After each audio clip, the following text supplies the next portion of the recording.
Baik, Assalamualaikum warahmatullahi wabarakatuh. Eh, Kembali lagi bersama saya, Muhammad Albiansa Geser Forosi. Saya merupakan mahasiswa dari Universitas Haluoleo, Fakultas Teknik dan eh, jurusan Informatika. Nah, di sini saya akan mempresentasikan kepada teman-teman bagaimana cara atau kurang lebih itu sebenarnya di sini kita akan belajar sama-sama lah tentang Red Hat Academy. Jadi di Red Hat Academy ini kita akan mempelajari sebuah sistem Linux seperti itu. Dan di sini progres saya itu baru sampai di sini di bab 2. Totalnya itu 24%. Jadi di sini langsung saja kita masuk ke bagian introduction-nya. Oke, jadi di bagian introduction-nya ini eh, bagian introduction ini merupakan bagian pembuka yang dirancang khusus untuk memperkenalkan peserta peserta sekalian pada lingkungan sistem operasi Red Hat Enterprise Linux serta antarmuka yang digunakan selama pelatihan. Nah, di halaman ini, Red Hat Academy menjelaskan bahwa kursus ini ditujukan bagi pengguna maupun pengembang yang baru pertama kali berinteraksi dengan Linux ataupun yang sedang beradaptasi menuju ekosistem Red Hat. Nah, kursus ini berfungsi sebagai jembatan awal agar peserta memahami bagaimana menggunakan desktop Linux dan bagaimana menjalankan berbagai perintah dasar melalui Command Line Interface atau CLI. Seperti itu. Kita lanjut lagi bagian fundamentalnya. Wait, saya besarkan dulu ya. Nah, kita lanjut lagi. Oke, di bagian sini itu merupakan komponen dalam lingkungan kelas Red Hat Academy yang saling terhubung, yang dimana lingkungan ini dibangun menggunakan beberapa jaringan virtual dan mesin-mesin yang masing-masing memiliki fungsi tertentu. Tujuannya itu adalah memberikan pengalaman belajar yang terstruktur, aman, dan menyerupai lingkungan kerja nyata yang biasa digunakan dalam administrasi sistem Linux. Nah, pada bagian ini paling kiri ini merupakan internet internet dan facility network yang yaitu jaringan eksternal dan infrastruktur pendukung yang menghubungkan server materi kelas dengan layanan internet. Nah, jaringan ini tuh memungkinkan server tersebut menerima pembaruan, konten latihan, dan dukungan dari platform Red Hat Academy. Lalu di bawahnya lagi, yang ini, di bawahnya ini ada Classroom Content Materials, yang dimana Classroom Content Materials ini merupakan repositori tempat seluruh materi pembelajaran seperti file, file latihan, konfigurasi, dan skrip otomatis disimpan. Nah, komponen ini terhubung langsung dengan internet dan facility network. Seperti ini bisa dilihat, sudah kelihatan ya. Yang dimana kedua ini tuh langsung terhubung ke dalam Classroom Networks. Nah, Classroom Networks ini memiliki eh, alamat jaringan yaitu 172.25.252.0 garis miring 24. Nah, jaringan ini tuh berfungsi sebagai pusat distribusi ke seluruh lingkungan lab. Nah, custom network ini adalah jaringan yang internal yang tidak langsung diakses oleh siswa. Jadi dia ini berfungsi lebih sebagai sumber daya back-end. Lalu tempat server materi berada dan sebagai jaringan yang mendukung alur kerja lab secara keseluruhan. Dalam diagram, classroom network ini digambarkan terhubung ke sebuah perangkat jaringan yang mewakili switch ataupun router virtual yang menyediakan akses ke mesin penting berikutnya yaitu Bastion seperti ini. Nah, mesin Bastion ini digambarkan berada di Classroom Network dan Student Network. Jadi dia itu terhubung antara Classroom Network dan juga Student Network. Jadi fungsi dari Bastion ini sangat penting karena ia bertindak sebagai penghubung atau gateway antara dua jaringan tersebut. Nah, Bastion ini memastikan bahwa siswa dapat mengakses materi pembelajaran yang berada di Classroom Network sambil tetap menjaga isolasi antara lingkungan siswa dan server utama. Dengan kata lain, Bastion ini mengontrol lalu lintas data yang mengalir antara jaringan siswa dan jaringan materi kelas. Tanpa keberadaan Bastion, siswa tidak akan bisa mengakses resource yang resource yang diperlukan dan koneksi antara workstation dan server ke server materi ke server materi itu akan terputus. Oleh karena itu, baseline ini merupakan komponen vital dalam arsitektur ini. Nah, lalu di kanan dari baseline ini ada student network. Nah, student network ini memiliki jaringan 172.25.250.0 garis miring 24. Nah, jaringan inilah yang digunakan oleh siswa selama latihan. Semua mesin yang siswa gunakan terhubung ke jaringan ini, termasuk workstation dan server. Student network ini digambarkan terhubung ke sebuah perangkat jaringan yang mewakili switch virtual untuk jaringan siswa. Dari perangkat ini, dua komponen penting terhubung langsung, yaitu workstation dan juga server. Workstation dalam diagram adalah komputer utama yang digunakan siswa untuk melakukan semua aktivitas pembelajaran. Nah, workstation ini menyediakan antarmuka grafis dan terminal, sehingga siswa dapat menjalankan perintah Linux, membuka file materi, menjalankan tugas lab, dan melakukan koneksi SSH ke server. Nah, workstation ini biasanya menjadi titik awal untuk semua perintah, termasuk memulai skenario lab ataupun melakukan konfigurasi dasar, sorry. Nah, selain workstation yang ini, itu juga terdapat server. Nah, sebuah server ini merupakan sebuah server yang digunakan untuk latihan administrasi sistem. Server juga berada pada jaringan siswa agar bisa diakses langsung dari workstation. Siswa akan menggunakan server untuk latihan yang membutuhkan lingkungan server seperti konfigurasi layanan, manajemen user, firewall, storage, dan berbagai tugas administrasi lain yang umum dalam Linux. Hubungan dua arah antara workstation dan server ini dua ya. Hubungan antara server dan workstation ini menunjukkan bahwa keduanya saling terhubung dan dapat berkomunikasi begitulah secara langsung tanpa melewati classroom work. Nah, struktur keseluruhan diagram ini menunjukkan bahwa eh, ling- lingkungan belajar ini dibangun dengan konsep pemisahan jaringan yang di mana Classroom network untuk penyimpanan materi dan backend, student network untuk aktivitas praktikum siswa, lalu Bastion sebagai penghubung utama yang mengontrol akses di antara keduanya. Pendekatan ini memastikan bahwa lingkungan latihan bersifat aman, terisolasi, dan terstruktur, sambil tetap memberikan fleksibilitas bagi siswa untuk mengakses materi yang diperlukan dan menjalankan simulasi administrasi Linux seperti pada dunia nyata. Oke, di sini bisa dilihat. Oke,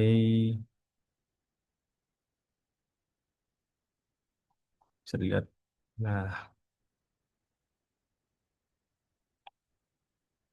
sini ada banyak ya materi-materi di dalamnya.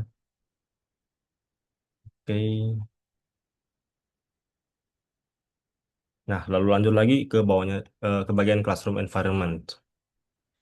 Nah, jadi pada tampilan materi Red Hat Academy ini terdapat beberapa tabel yang menjelaskan bagaimana lingkungan virtual lab itu dikelola, terutama terkait status mesin virtual atau virtual machine, yang dimana tindakan-tindakan yang dapat dilakukan pada tingkat kelas, tindakan pada tingkat mesin individual, serta pengaturan otomatis seperti auto stop dan auto destroy. Bagian ini sangat penting karena seluruh latihan pada platform Red Hat Academy dilakukan menggunakan mesin virtual yang harus dikelola dengan benar. Nah, kesalahan menggunakan fitur tertentu seperti reset ataupun delete dapat menyebabkan hilangnya semua hasil pekerjaan siswa. Oleh karena itu, memahami tabel-tabel ini menjadi fondasi penting sebelum memulai latihan teknis yang lebih mendalam. Seperti itu. Sini bisa dilihat ada banyak tabel-tabelnya. Ini IP address-nya. Dari IP address dari Bastion, Classroom, Workstation, dan Server. Bisa dilihat. Oke, kita lanjut ke tabel-tabelnya. Nah, di sini ada building. Eh, di sini deskripsi singkatnya di dalam Red Hat Virtual Machine ini sedang dilakukan sebuah pembangunan atau sedang dibuat. Nah, status building ini berarti mesin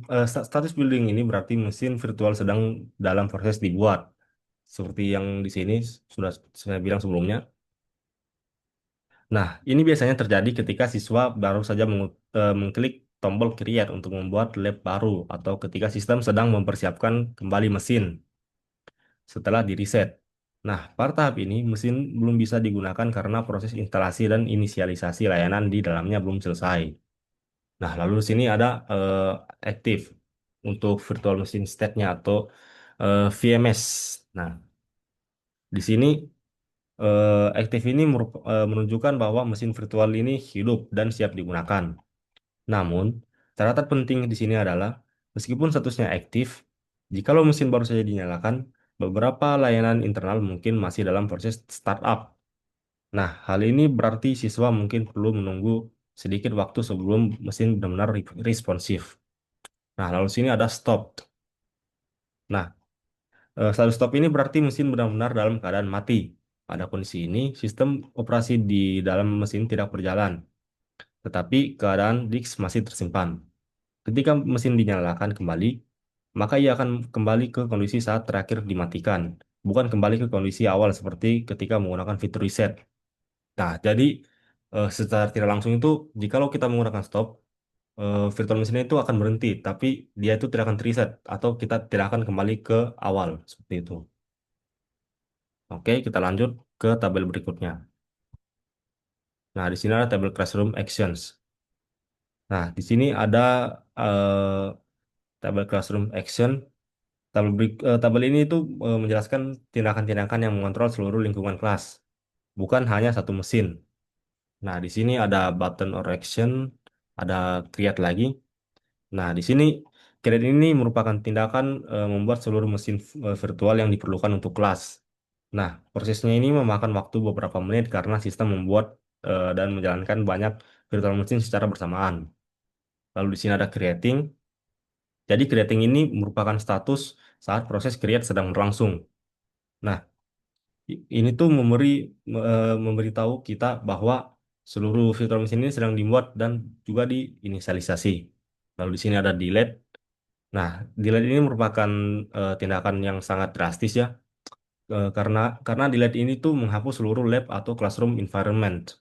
Setiap mesin virtual akan dihapus dan semua data yang tersimpan di dalam disk akan hilang secara permanen.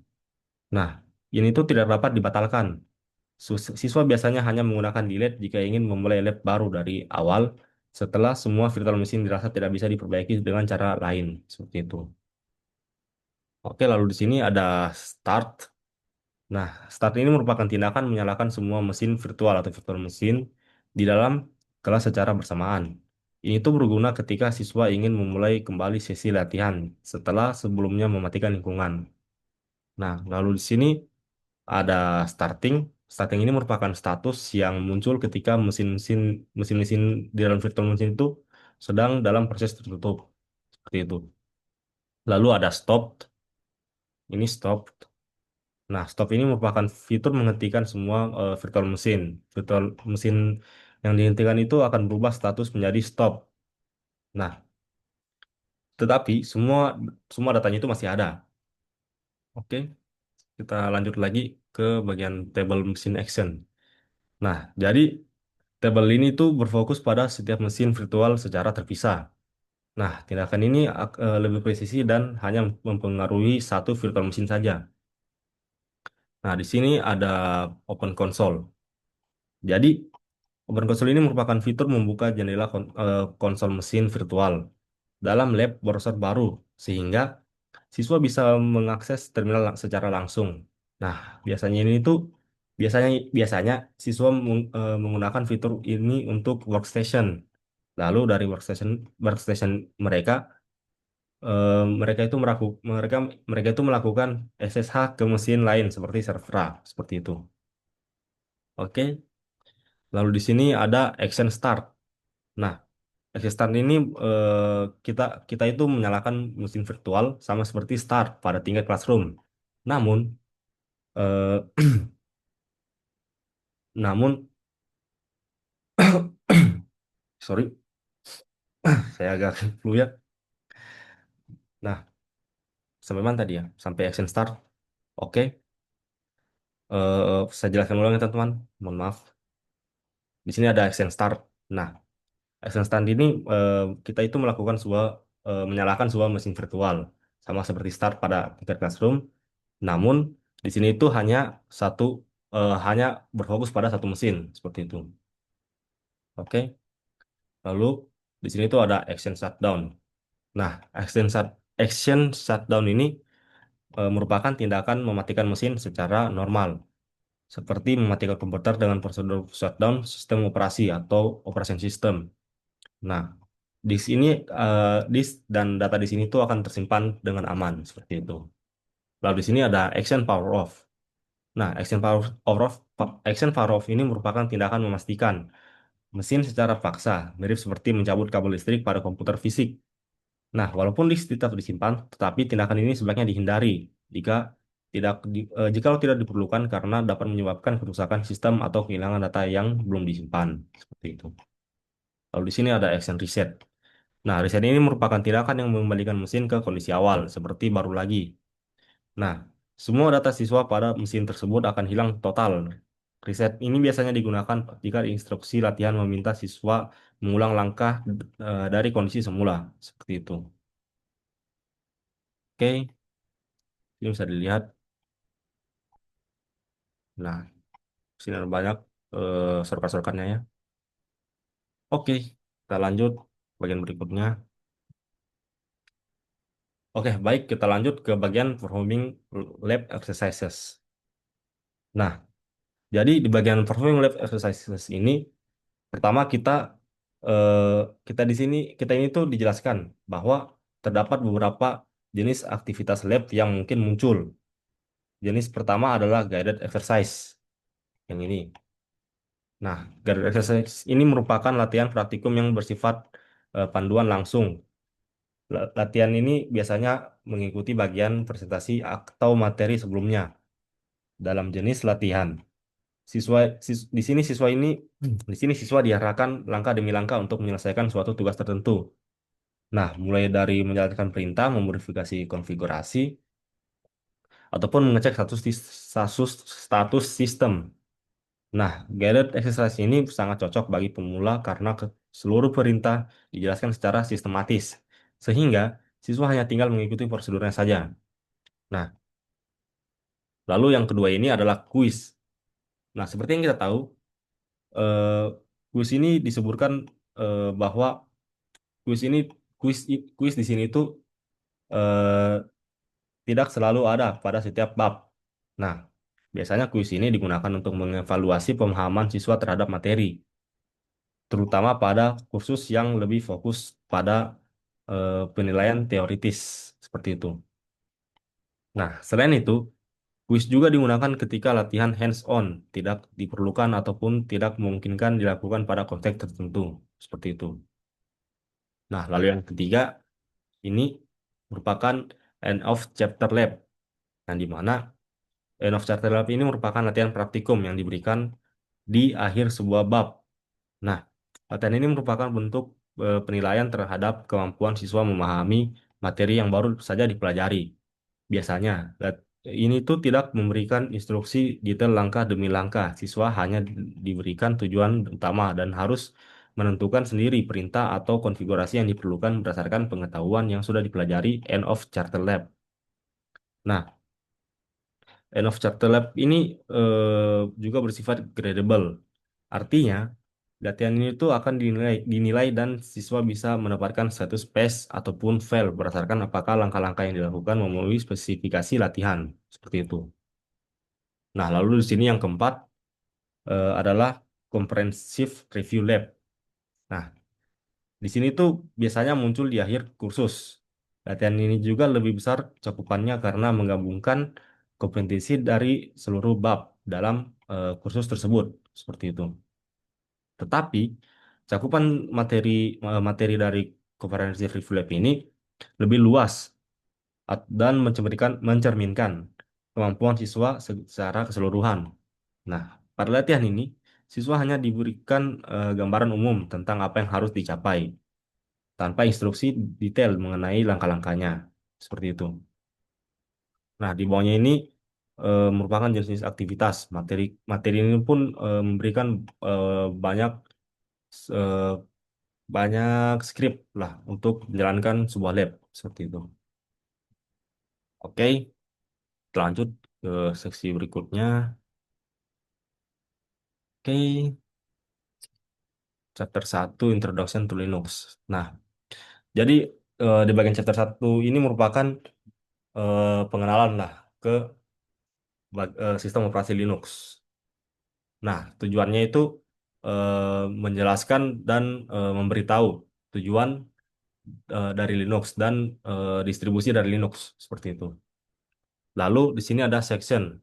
Sectionnya ini ada terbagi dua. Yang pertama itu ada Linux distributions and guided exercise. Lalu ada introduction to Linux menggunakan quiz.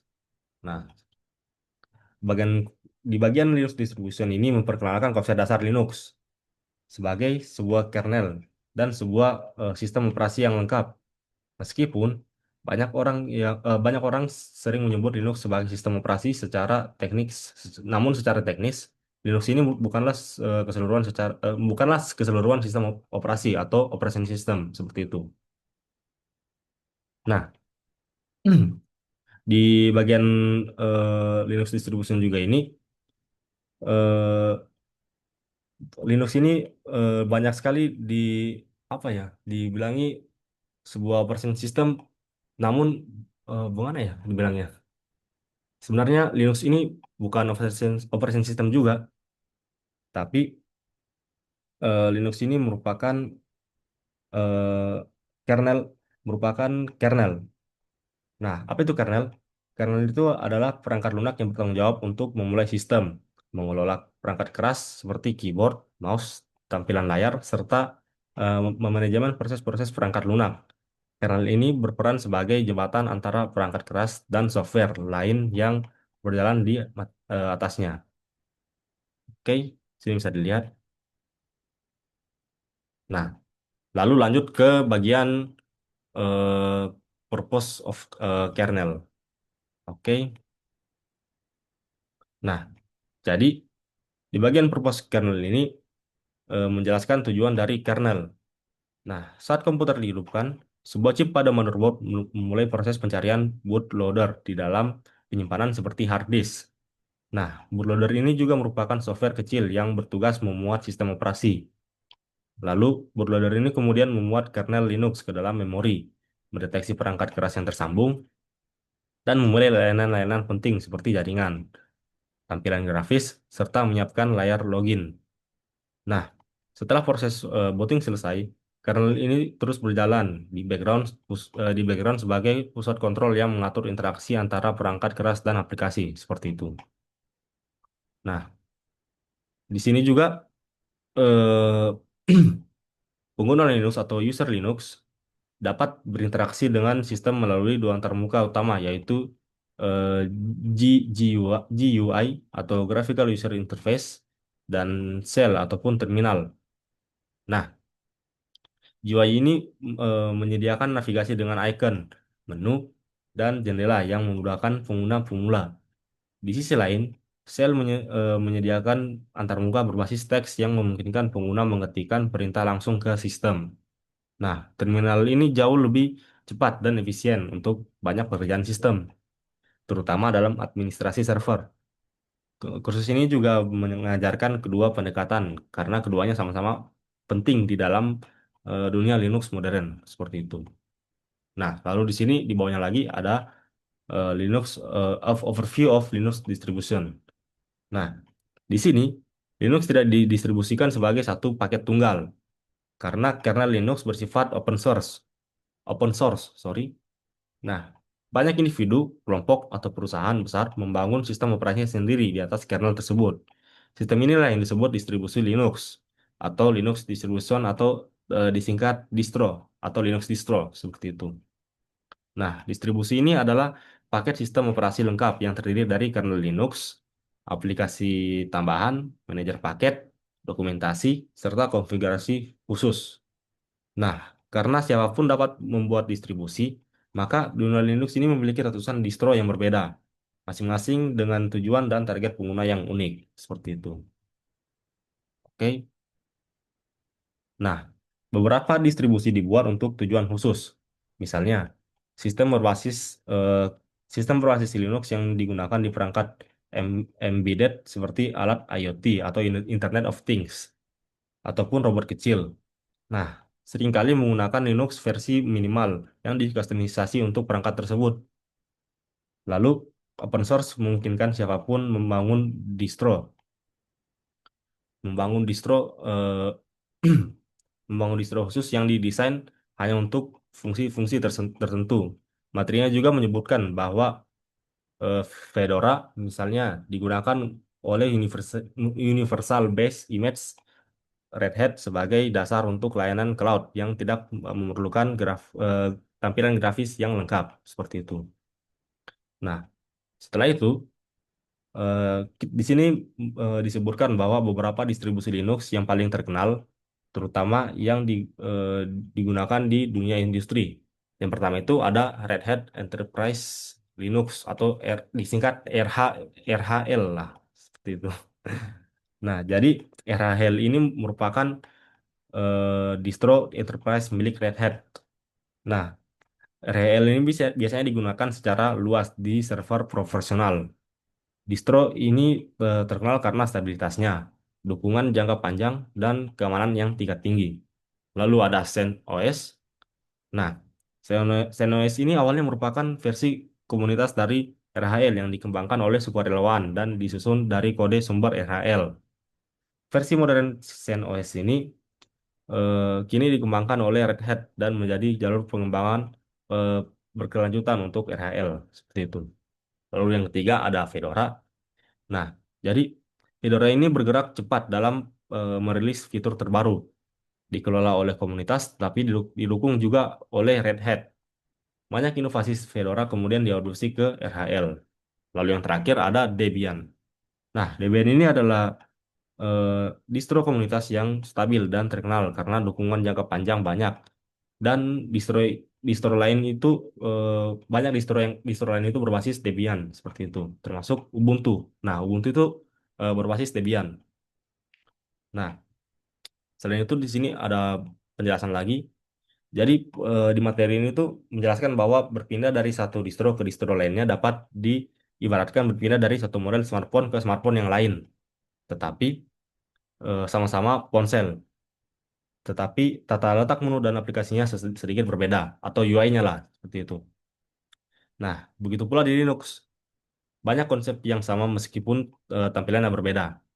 Nah, bagian akhir materi ini juga menjelaskan bagaimana mengidentifikasi distribusi Linux yang sedang digunakan.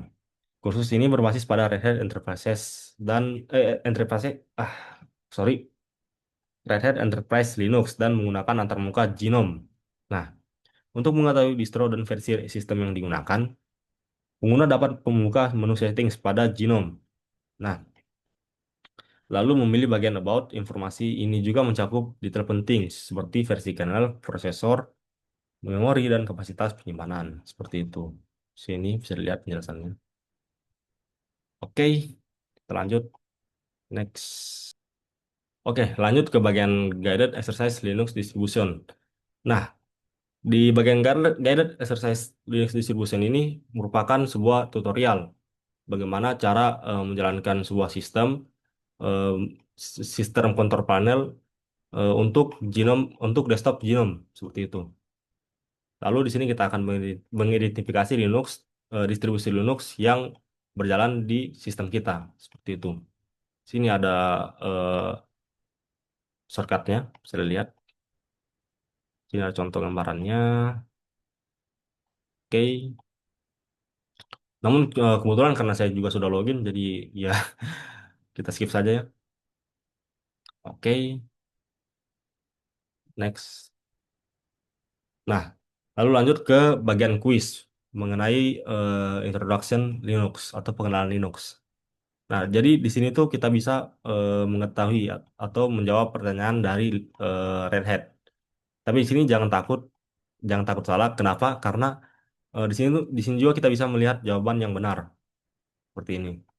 Nah, jadi kalau misalnya salah, tidak usah takut, tinggal kita refresh saja, lalu tinggal pilih ulang lagi. Seperti itu. Oke, kita lanjut ke materi berikutnya. Oke, lanjut ke bagian summary. Jadi summary ini merupakan sebuah rangkuman lah dari materi-materi sebelumnya. Jadi di sini ada rangkuman yang pertama. Jadi Linux ini merupakan sebuah proyek open source, sehingga kodenya dapat dipelajari, dimodifikasi, dan dibagikan. Nah, Linux ini dikembangkan sebagai perangkat lunak open source. Artinya, kode sumbernya tersedia secara bebas dan dapat diakses oleh siapa saja. Nah, keunggulan dari sifat open source ini adalah bahwa jutaan pengembang atau developers di dunia ini mempelajari bagaimana Linux bekerja, memperbaiki bug, menambahkan fitur baru, dan mendistribusikan ulang versi Linux hasil mereka sendiri. Nah, tidak seperti perangkat lunak proprietary yang tertutup dan hanya bisa diubah oleh pemiliknya, Linux ini mendorong kolaborasi global. Hal ini menyebabkan Linux berkembang sangat cepat, stabil, dan kaya fitur. Nah, sifat open source ini juga memungkinkan transparansi penuh, sehingga administrator sistem, pengembang aplikasi, maupun peneliti keamanan dapat menelaah cara kerja internal Linux untuk memastikan keamanan dan integritasnya. Seperti itu. Lalu yang kedua, yang kedua ini menyimpulkan bahwa Linux digunakan secara luas di infrastruktur cloud, komputer, desktop, dan laptop, serta perangkat konsumer. Nah, Linux ini telah menjadi tulang punggung infrastruktur teknologi modern sebagai besar layanan cloud seperti Amazon Web Service atau AWS, Google Cloud, dan Microsoft Azure. Nah, menjalankan workout berbasis Linux, data center yang menjadi pusat operasi perusahaan global menjalankan workout berbasis Linux. Nah, data server yang menjadi pusat operasi perubahan global juga mayoritas dibangun di atas distribusi Linux karena stabilitas, skalabilitas, dan efisiensinya. Nah, tidak hanya pada server, Linux juga digunakan di desktop dan laptop, terutama bagi developer, insinyur, administrator sistem, sorry, dan komunitas open source. Selain itu, Linux juga digunakan pada perangkat konsumer seperti Android, Chromebook, Smart TV, router rumah, hingga perangkat IoT atau Internet of Things. Dengan demikian, mempelajari Linux juga membuka peluang besar untuk bekerja di berbagai bidang teknologi modern. Seperti itu. Lalu ada kesimpulan yang ketiga. Kesimpulan yang ketiga ini, kita dapat berinteraksi dengan sistem Linux menggunakan terminal atau command line atau antarmuka grafis atau GUI. Nah, di sini untuk command line command line interface atau CLI. CLI ini adalah antarmuka berbasis teks di mana pengguna mengetikkan perintah untuk menjalankan tugas. CLI ini juga sangat kuat dan efisien.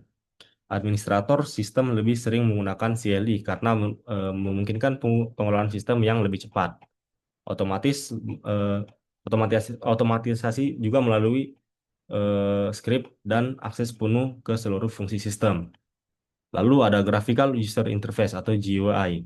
Nah, GUI ini menyediakan antarmuka visual dengan icon, menu, tombol, dan jendela ini lebih mudah dipahami oleh pengguna pemula. Banyak distribusi Linux menyediakan GUI seperti Gnome, KDE, Plasma, XFCE, dan lainnya dalam konteks Red Hat Academy. Nah, GUI ini juga digunakan untuk mengenalkan navigasi dasar sistem, tetapi latihan administrasi sistem lebih banyak dilakukan melalui CLI, seperti itu. Oke, kita lanjut. Kita lanjut ke kesimpulan yang keempat, yang di mana Linux memiliki banyak distribusi yang dirancang untuk tujuan tertentu. Nah, karena Linux dapat dimodifikasi dan didistribusikan secara bebas, banyak organisasi dan komunitas menciptakan distro atau distribusi Linux yang berbeda-beda. Setiap distribusi memiliki tujuan dan filosofi masing-masing. Misalnya, ada distro yang berfokus untuk server enterprises, distro untuk kebutuhan riset, distro ringan untuk komputer tua, distro untuk keamanan cyber, dan banyak lainnya. Nah, lalu masuk ke kesimpulan yang terakhir. Nah, kesimpulan yang terakhir, Red Hat Enterprise Linux atau RHEL adalah sistem operasi yang stabil, didukung jangka panjang dan dikembangkan oleh Red Hat. Nah, poin poin terakhir atau kesimpulan terakhir ini membahas distribusi Linux yang digunakan dalam kursus, yaitu Red Hat Enterprise Linux atau RHL. Nah, RHL ini merupakan distro profesional yang digunakan oleh banyak perusahaan untuk menjalankan aplikasi kritis di bidang keuangan, kesehatan, pemerintahan, manufaktur, dan lebih banyak sektor lainnya. Kelebihan utama RHL ini adalah yang pertama, stabilitasnya tinggi karena fitur-fiturnya itu dia optimalkan dan diuji ketat. Lalu ada long term support atau LTS yang dimana Red Hat ini memberikan pembaruan keamanan dan perbaikan selama bertahun-tahun. Lalu ada dukungan profesional yang dimana perusahaan ini dapat memperoleh bantuan teknis secara resmi. Lalu ada keamanan eh, keamanan enterprises yang dimana termasuk patch yang cepat dan kontrol akses yang canggih seperti itu. Lalu ada kompatibilitas, yang di mana banyak software enterprises dirancang untuk berjalan di RHL, seperti itu. Oke, kita lanjut bagian terakhirnya. Nah, di sini kita masuk ke bagian accessing Linux system. Jadi di sini tuh kita akan diajari bagaimana mengakses sistem Linux, seperti itu.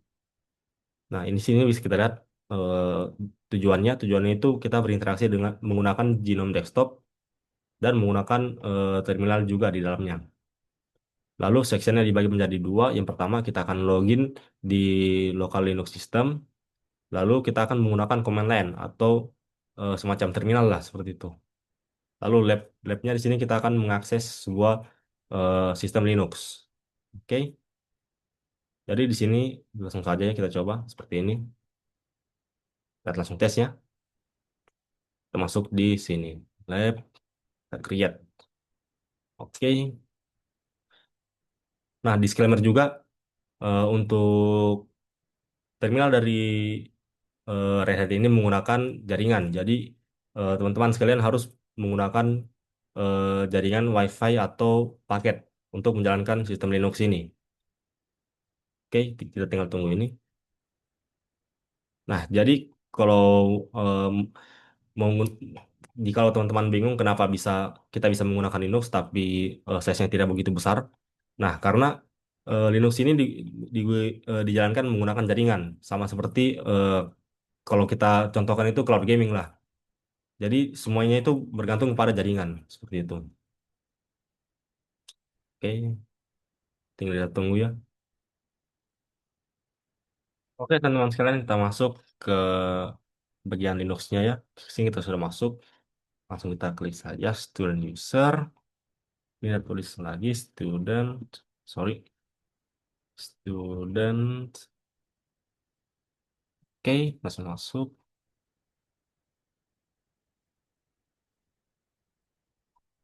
Nah, masuklah kita ke eh, interface dari Linux-nya. Nah, di sini ada banyak interface-nya, bisa dilihat. Ada Firefox, ada Files, ada software, ada help, lalu ada terminal, dan ada show applications seperti itu. Oke, di sini juga terminal bisa kita jalankan untuk menjalankan banyak shortcut-shortcut yang sudah disediakan dari Red Hat seperti itu. Oke, jadi saya rasa cukup sekian saja penjelasan materi dari saya mengenai Red Hat Academy, terutama untuk bagian pengenalan dari Linux itu sendiri. Oke, jadi cukup sekian dari saya.